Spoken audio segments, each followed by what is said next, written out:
Oi, galera, aqui quem fala é o Janderson Falconetti, aluno do curso de odontologia da Faculdade Integral Diferencial, Facide Devray, e hoje eu vim falar aqui para vocês um pouco sobre a bioquímica da cárie. Bom, para começar eu queria explicar para vocês o que é a cárie, né? A cárie é uma das doenças bucais mais conhecidas e prevalentes em todo o mundo. E ela atinge até mesmo as populações cujo índice de higiene bucal é até alto, consideravelmente alto. O termo cárie, ele significa material apodrecido, e por isso muitos leigos costumam até afirmar que o dente cariado é um dente podre, e eles não estão errados. A cárie é uma doença de superfície, né? É uma moléstia de superfície, e ela necessita obrigatoriamente de bactérias, que devido à sua metabolização, devido aos produtos de sua metabolização, produzem ácidos, e esses ácidos vão levar à desmineralização do dente e à invasão do mesmo por outras bactérias que dão continuidade ao processo carioso. Certo?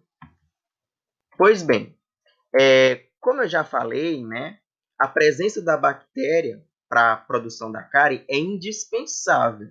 No entanto, não somente da bactéria, como também a presença do sacarídeo e da superfície dental é indispensável para que a doença cárie se desenvolva. Ou seja, se faltar sequer um desses itens, não vai haver doença cárie, certo? Porque é uma tríade. Para que a cárie inicie e se desenvolva, é preciso que haja esses três elementos, ok? Pois bem, agora eu vou falar um pouco para vocês sobre alguns fatores que levam à produção, ao desenvolvimento da cárie, certo? E esses fatores eles estão divididos em fatores locais e fatores sistêmicos. Os fatores locais é o que eu quero que a gente foque bastante, porque são os fatores locais os mais importantes no desenvolvimento da cárie, certo? E dentro dos fatores locais, que são os mais relevantes, como eu já falei, eu vou falar um pouco brevemente sobre algumas sequências bioquímicas da ação das bactérias que levam à desmineralização do dente, certo? Começando pelo esmalte, indo até a dentina e até chegando até a polpa, certo? Bom, existe alguns estudiosos que durante ao passar dos anos, né, da odontologia, foram discutindo sobre a etiologia da cárie. E aí, as atuais teorias, né, as teorias mais recentes e contestadas através de pesquisas, de congressos, falam um pouco sobre quais os processos bioquímicos, microbiológicos e bioquímicos da doença cárie. E aqui eu vou iniciar um pouco falando sobre a teoria acidogênica, certo? A teoria acidogênica ela foi inicialmente estudada por Miller e foi bastante estudada por Fosdick, um dos cientistas muito atuantes da odontologia na pesquisa da cárie, certo? E essa teoria,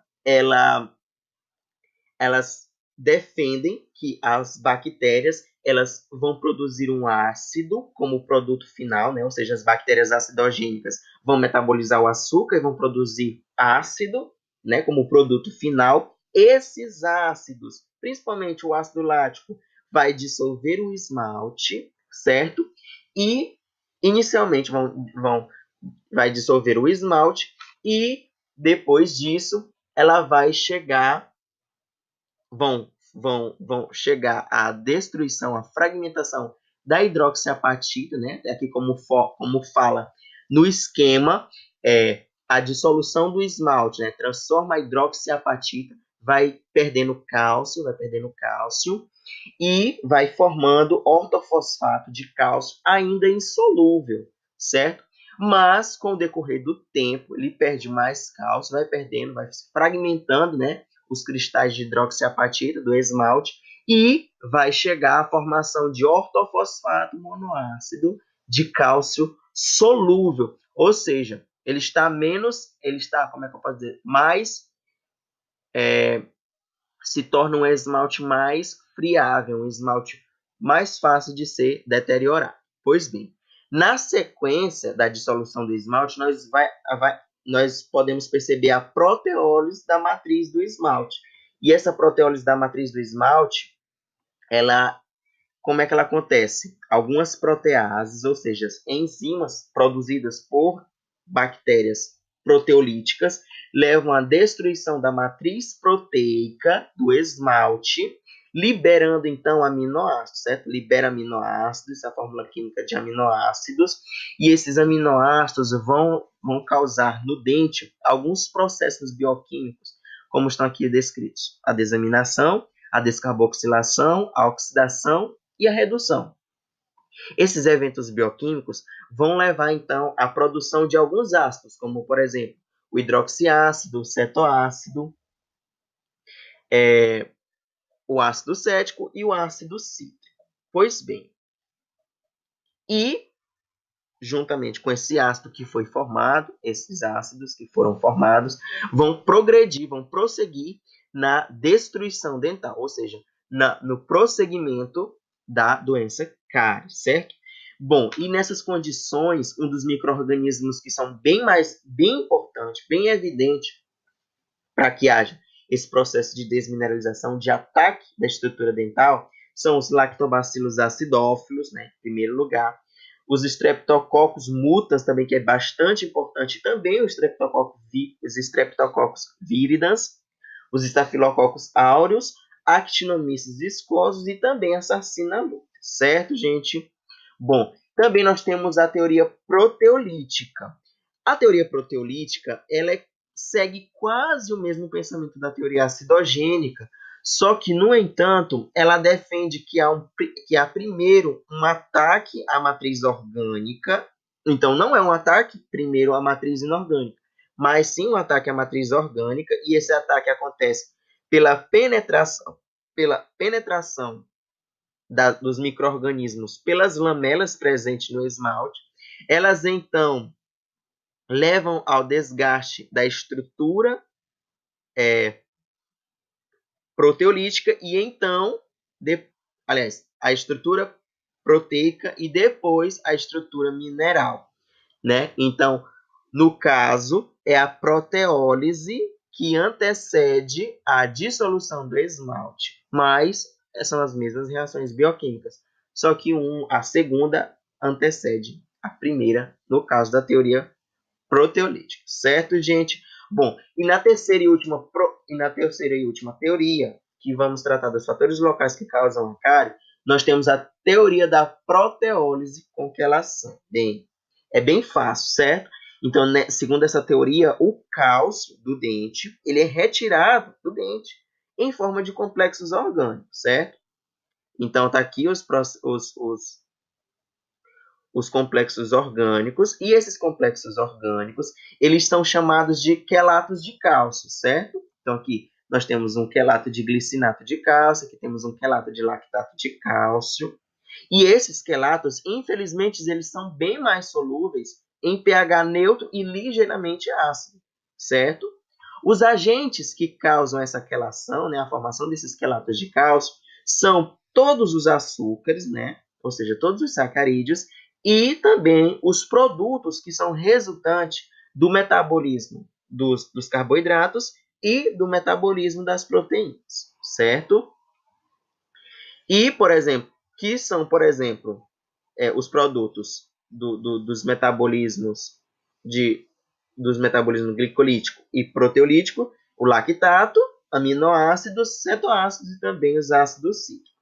Bom, com isso, inicia-se então um ciclo vicioso, na qual perde-se cálcio, esse cálcio que foi perdido, né, essa estrutura fica desestabilizada, a estrutura proteica, né, a matriz proteica fica desestabilizada, sem estabilidade, por conta da falta do cálcio, fica mais propício à invasão de outras bactérias, ficam frouxas e expostas à ação de outros micro-organismos. E esses outros micro-organismos vão causar a proteólise da matriz orgânica. E assim produz mais ácido e é um ciclo vicioso, certo? Pois bem, esses foram os fatores locais, que, como eu já falei no início do vídeo, são os fatores mais importantes. Pois bem, gente, e dentre os fatores sistêmicos que levam à produção da cárie, nós temos os fatores genéticos, o fator nutricional, mineral e também os carboidratos, certo? Então, nós vamos iniciar aqui falando um pouco sobre sobre os fatores genéticos. Bom, os fatores genéticos, eles são bastante importantes, porque eles vão determinar se o indivíduo ele é mais ou menos resistente à cárie, né? E até conhecido pessoas, mesmo sendo raros casos, mas existem pessoas que são imunes à cárie, então, por conta do seu material genético, certo? Dentre os fatores nutricionais, a sua importância, ela se acentua, né? A importância dos fatores nutricionais se acentua durante a odontogênese, ou seja, durante a formação do dente. Uma vez que o indivíduo que está nesse processo de odontogênese, de produção do dente, requer uma alimentação rica de aminoácidos essenciais, como a valina, a leucina, a isoleucina, né? Como esses exemplos de aminoácidos essenciais. Para que esses aminoácidos essenciais, eles são importantes porque são eles que favorecem e melhoram a síntese da matriz orgânica, né? Para que depois de sintetizada essa matriz orgânica, a matriz inorgânica, ou seja, os minerais, venham e se depositem nessa matriz orgânica e então dê resistência a essa matriz. Bem, quanto aos fatores minerais, né, os principais minerais que constituem a hidroxiapatita, que é o mineral do dente, né, é o fósforo e o cálcio. São os principais minerais que constituem a hidroxiapatita. E são eles, né, que constituem a matriz inorgânica do dente. Eles vão dar resistência ao dente, certo? Se o esmalte for mal calcificado, isso é um dos problemas que acontece se, por exemplo, os minerais não forem suficientes não estiverem em quantidades suficientes durante a calcificação. No esmalte, durante a odontogênese do esmalte, ele pode formar lamelas, ou seja, fenestrações que predispõem a cárie, né? Porque ficam aquelas fendas, né? As lamelas ficam fendas em que permitem a penetração dos micro-organismos, dificultam a higienização e facilitam a disposição e predispõem a cárie, facilita a produção e desenvolvimento da cárie, certo?